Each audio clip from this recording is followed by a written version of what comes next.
summarize him in one line. પ્રમુખ સ્વામીનું આખું જીવન એક લાઈનમાં તું મને કહી બતાડ.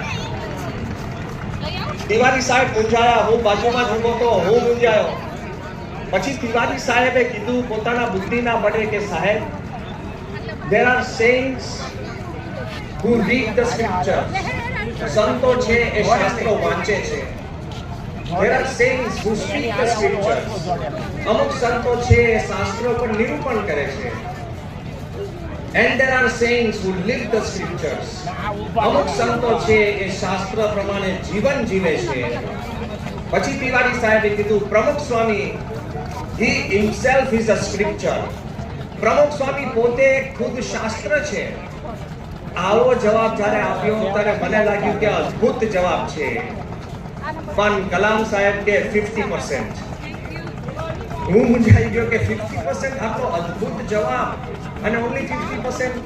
પછી કલામ સાહેબ કે તિવારી, પ્રમુખ સ્વામી is so pure hearted, he is so spiritual, he is like a boat who carries millions of people like you and me across the ocean of life.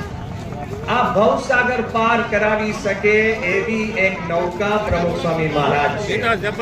એવી જ એક નૌકા મહંત સ્વામી મહારાજ છે.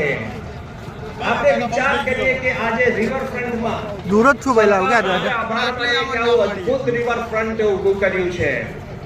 આપણે આભાર માનીએ કે આ રિવરફ્રન્ટનો મેઇન રસ્તાનું નામ પ્રમુખ સ્વામી મહારાજ માર્ગ રાખ્યો છે.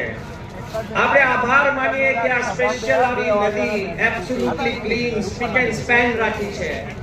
આપણે આભાર માનીએ કે આજે 75 ગુણ અને ફ્લોટ્સ પ્રમુખ સ્વામી મહારાજ ને મહંત સ્વામી મહારાજના આજે રિવરફ્રન્ટમાં વહી રહ્યા છે. એટલા માટે કે આપણે આ ગુણોથી આપણું જીવન પાર કરી શકીએ. ચાલો આપણે નિહાળીએ કે પ્રમુખ સ્વામીની એ નમ્રતા, પ્રમુખ સ્વામીની અને પ્રમુખ સ્વામીનું જે